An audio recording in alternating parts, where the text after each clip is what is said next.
A seismic development in the Trump transition today. Former Florida Republican Congressman Matt Gaetz is now withdrawing his name from consideration for the role of Attorney General. In a statement, Gaetz said, quote, "While the momentum was strong, it is clear that my confirmation was unfairly becoming a distraction to the critical work of the Trump-Vance transition." The president-elect had publicly stood by Gaetz as his pick for the role, despite growing controversy surrounding a House ethics investigation into alleged sexual misconduct by Gaetz.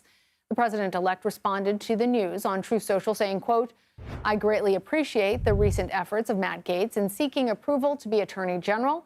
He was doing very well, but at the same time did not want to be a distraction for the administration, for which he has much respect. Matt has a wonderful future, and I look forward to watching all of the great things he will do." Meanwhile, Pete Hegseth is on Capitol Hill today, meeting with several key Republican senators. He's trying to shore up support for his confirmation as defense secretary.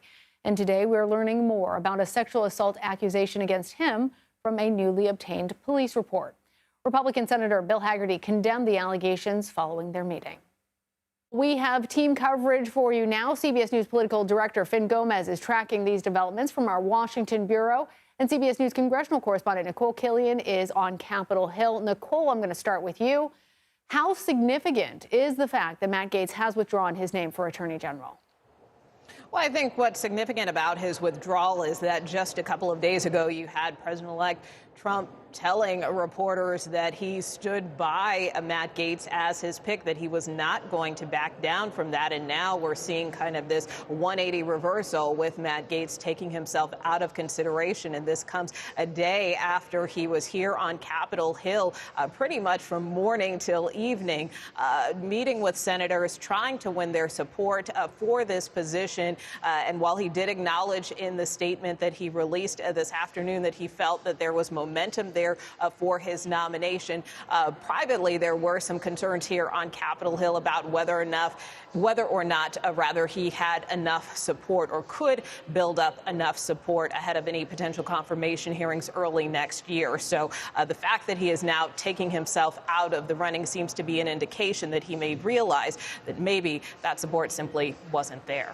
And Finn, I want to bring you in on this point. Do we know what ultimately, in essence, what was the straw that broke the camel's back and led Gaetz to pull out? Well, I think just, the recent reports that we've been seeing, and just in terms of the, some of the details coming out of what Nikole just reported about these allegations and from these investigations on the Florida Republican.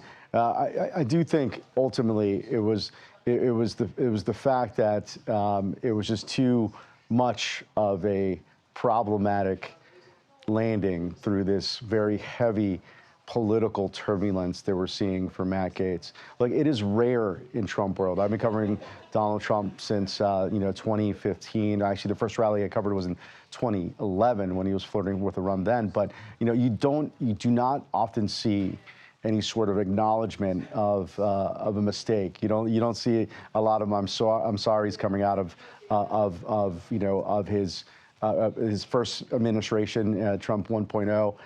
It was very rare to see these kind of sort of public decisions like we just saw today. I do think it's just the fact. I did also hear, and I have to be honest here, that I did hear this, Lana, that according to some sources close to the transition, that part of this could have been a tactic, right? A tactic to have this problematic candidate for this very top position. To get essentially for it to become a distraction, a political distraction, to almost give cover to the rest of his picks for his incoming cabinet. And also, I spoke to a senior Department of Justice official from the first Trump administration, someone close to Bill Barr, the Attorney General there, who told me then, who told me that that they would have much rather had Gaetz than some of the other people on his list. We did learn, CBS did learn that how the origin of this occurred, because if you remember, Lana, he was not on, per our reporting, he was not on the short list for top AG picks for Donald Trump.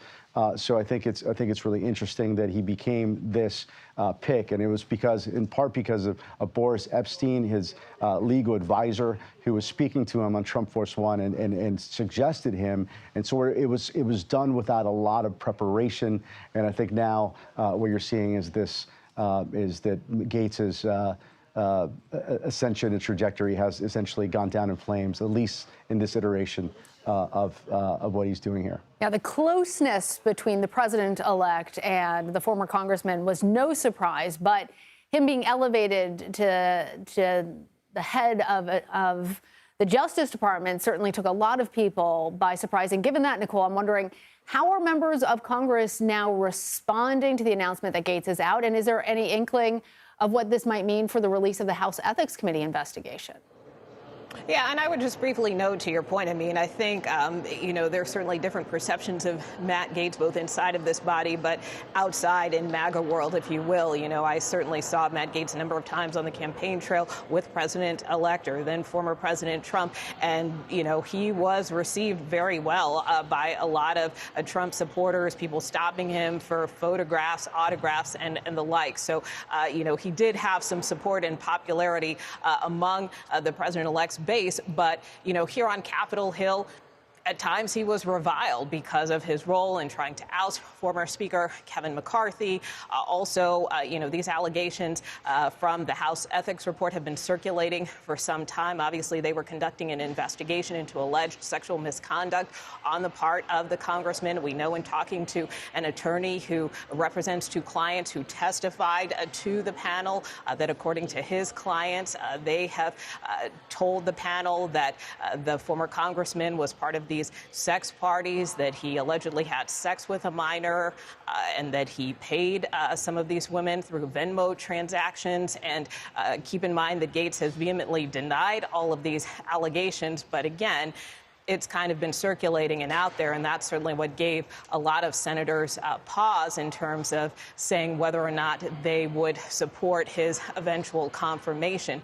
That being said, now that he has taken his name out of consideration, it seems that some senators are breathing a sigh of relief, saying that they believe this was the respectful thing to do, that they still feel he is a very talented individual. It was interesting, Jim Jordan, one of Matt Gaetz's colleagues in the House, when we broke the news to him, or some reporters broke the news to him, he almost paused and said, like, really?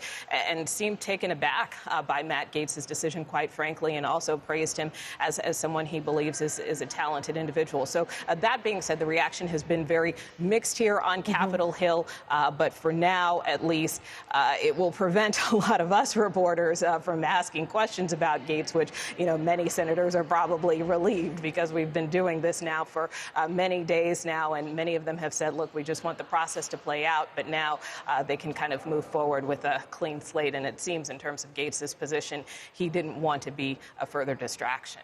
Well, Nikole, I want to stay with you for just a moment because you raise a really important point, which is about these questions of sexual misconduct and allegations being a distraction. And now does the attention shift to Hegseth, the president-elect's selection to head up the Defense Department, because we know that there is now a police report that is out about Pete Hegseth and alleged sexual assault on his part. Tell us more about that. And we're not done talking about Gaetz just yet, but I know that you have some reporting on Hegseth as well. Yeah, well, two quick points there. I mean, in terms of Matt Gaetz, just to put a button on it, obviously with respect to the House ethics investigation, we were able to catch up with the House ethics chair a short time ago. One of our producers did, and he basically said that this now means that more or less, the speculation about whether or not the committee should release its report into Matt Gaetz, in essence, is moot, because not only is Matt Gaetz, he's no longer a member of Congress, but now that he has taken his name out of the running, there doesn't seem to be the inclination on the part, at least of the chair, to make this report public. And, certainly the committee was deadlocked over that decision just yesterday. In terms of Pete Hegseth, look, some of these allegations also give senators some pause. I did speak to a number of them who met with him today. And keep in mind, these are two completely separate cases. In the case of, Pete Hegseth, course, as you mentioned, there was this police report that was released by the Monterey Police Department in California detailing an alleged sexual encounter between Pete Hegseth and this woman. They met at a conference, and according to this woman, who was evaluated by a nurse, she says that she isn't sure if she was sexually assaulted, that she may have been drugged, that she felt her memory was kind of hazy in terms of what happened, but there was a sexual encounter that she described, and she was medically evaluated for that. In talking to some senators here on Capitol Hill, they said that this did come up in some of their meetings with Pete Hegseth, and when he emerged from those meetings with senators, I asked him directly about that report. Take a listen. As far as the media is concerned, I'll keep this very simple. The matter was fully investigated, and I was completely cleared, and that's where I'm going to leave it. Now, just to be clear, I asked him explicitly if he sexually assaulted a woman in Monterey, California, and that was his response, that he had been cleared. What we know from that encounter is that the woman reportedly did threaten a lawsuit against Pete Hegseth several years later, and reportedly he paid her an undisclosed amount of money. Of course, he is a Fox News host, and so reportedly he was concerned about his position at the network. And so while he didn't acknowledge that in that exchange there, that is kind of reportedly what happened in the years since that incident. But that being said, I did ask some senators whether or not they feel that this woman, who is the subject of this police report, should testify before the committee. Some senators believe, again, they want to see this process play out. They think more information is better at this point. But certainly I got some mixed reaction about whether or not she should ultimately testify. And I think that is something that we will continue to watch going forward should his nomination continue. Gómez and also Nikole Killion, who was with us before. Thank you both.